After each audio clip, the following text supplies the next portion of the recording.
Ahojte, pekný deň vám prajem. Dnešná téma je maltodextrín. Je to veľmi kontroverzná téma alebo látka, ktorá sa nachádza v rôznych potravinách. Nachádza sa to aj v niektorých našich produktoch, napríklad čaji, PDM a multivlákninovom nápoji. A táto téma sa mi páči preto, lebo je to veľmi krásnym príkladom toho, že na internete sa nachádza hromada informácií naozaj o rôznych veciach, aj o maltodextríne, a keď niekto sa tomu extrémne sa nejako nevenuje, tak nevie sa rozhodnúť, že čo je správne. No a práve preto by som vám to chcela viac priblížiť. Je to vlastne polysacharid. To znamená, že postupne sa to štiepí, nie rýchlo ako klasický cukor, sacharóza. Sacharóza napríklad si predstavte, že má také dve guličky a keď príde enzym, tak sa to rozštiepí a okamžite je to preč. Preto je rýchly nárast energie, z toho aj rýchlo cítime sladkú chuť po cukri, keď si to dáme aj do úst.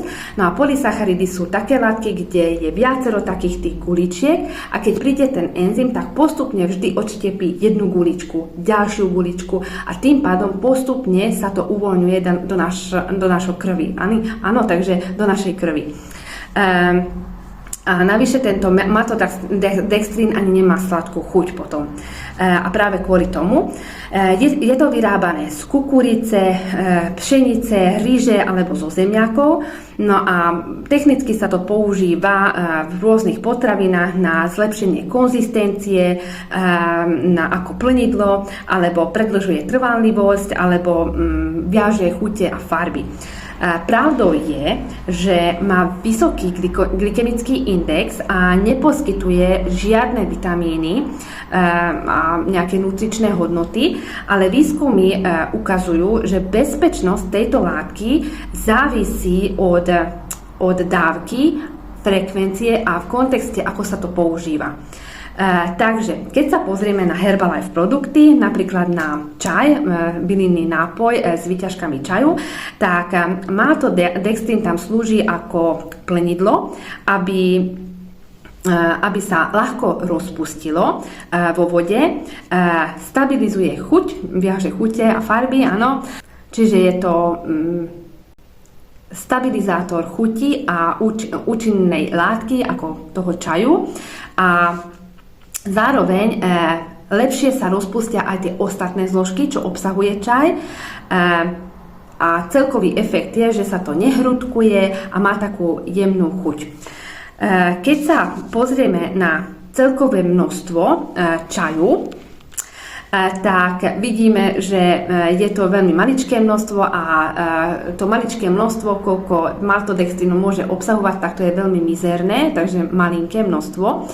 A ak by som porovnala napríklad, že chceme vypiť denne liter toho čaju, tak tým, že obsahuje malé množstvo toho maltodextrínu, tak vôbec nebude vplývať na krvný cukor, i keď sa to rozpúšťa postupne a proste rozštiepí sa to na klasický cukor na konci.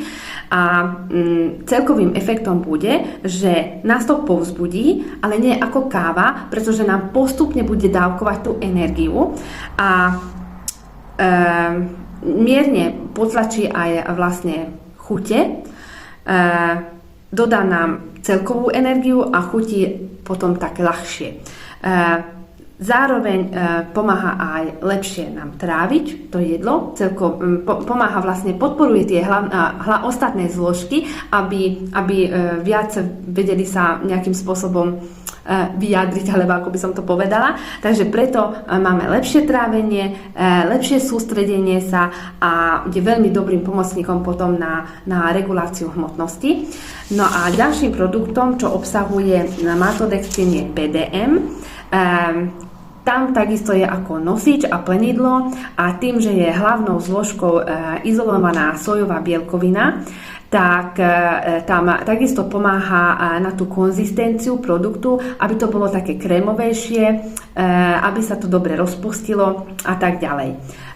Potom ďalším produktom je multivlákninový nápoj. Tam takisto obsahuje malé množstvo spolu s vlákninami, ako je kukurica. Aj maltodextrín väčšinou je z kukurice vyrobené, takže aj ako kukurica obsahuje a plus ešte je tam jablko, ovoz a teda ďalšie tie vlákniny. No a aby ste vedeli nejakým spôsobom aj porovnať, že kde je rozdiel, keď už to není až také vhodné, tak vám poviem pár príkladov, čo bežne kupujeme klasicky v obchode a vôbec nikto sa na to nepozerá, či obsahuje maltodextrín alebo neobsahuje, len to kúpime, zjeme a dovidenia. Takými produktami sú napríklad rôzne inštantné polievky. Tam efekt pri pravidelnom jedení je, že proste máme rýchle cukry, pretože nič to neobsahuje, len sol, nízka sýtosť a tým, že vlastne nič neobsahuje, len sol a tie rýchle cukry, tak má efekt, že máme také výkyvy energie z toho. Potom ďalším produktom sú ochutené čipsy. Tam vlastne v tej ochucujúcej zmesi je ten maltodextrín a tam spôsobuje to, že nevieme kontrolovať chute. To znamená, že my máme potrebu si dať z toho ešte viac. Napríklad si poviem, že dám 2-3 lupienky a potom si dám ďalšie 2-3, ďalšie 2-3 a zrazu fuč, celý sáčok je preč. A toto spôsobuje presne ten maltodextrín s tými zmesmi, ktoré sú tam pridané a potom konečným efektom je, že sa prejedáme a máme pocit, ako by sme mali slabú vôľu, ale popri tom sme nevedeli kontrolovať chute, pretože sme dostali do seba takú látku, ktorá to pôsobovalo. Navyše je to nízka nutričná hodnota, proste je to kombináciu tuku a rýchlych cukrov. Potom ďalšie je napríklad Orbit, to možno veľa ľudí ani nevie. Orbit, to čo obsahuje, tak sú také zložky, že môžu dráždiť žalúdok a maltodextrín to ešte napomáha a takisto s tým, že vlastne postupne dáva ten cukor do nášho tela a nič tam hodnotného není, tak efekt je, že máme chute potom na sladké, keď žujeme tú žuvačku. No a energetické nápoje, tam máme taký rýchly nárast tej energie a potom rýchly pokles energie a pomáha to na to, aby sme mali tie výkyvy. A aj ten maltodextrín k tomu pripomáha a práve preto, lebo sú tam len proste rýchle cukry a nevhodne podporuje ten daný produkt. Takže na záver, ako by som to uzavrela, že v čom je rozdiel, v bežných potravinách je to často spolu len s cukrom, tukom a solou a v Herbalife produktoch proste to pomáha tú danú zmes lepšie rozpustiť vo vode a udržať tú chuť, čo má tá daná zmes, ako by som povedala, ako zmes čaju, zmes proteínov alebo zmes tých vláknin. Takže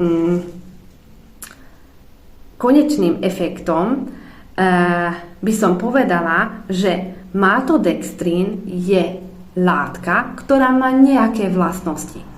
A nie je jedno, že v akom prostredí sa nachádza, čiže s akými ďalšími látkami, či je to tuk, cukor, sol, alebo či sú to bielkoviny, vláknina, vitamíny, alebo napríklad tie polyfenoly z čaju.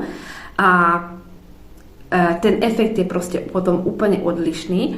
A je to vlastne to isté, ako keď máme nejakého tínedžera. Ten tínedžer má svoje aktuálne vlastnosti nejaké a nie je jedno, že akých má kamošov. Či má takých, ktorí pijú, fajčia a ťahajú to na nejaké nedobré návyky, alebo či sú to nejaké kamoši, ktoré napríklad športujú, majú nejaké záľuby, ktoré podporujú niečo dobré a tak ďalej. Takže dúfam, že som vám to vedela vysvetliť jednoducho, zrozumiteľne a viete rozdeliť, že v čom je ten konečný efekt, že kde je problém s tým maltodextrínom alebo kde není ten problém s tým maltodextrínom a prajem vám krásny deň.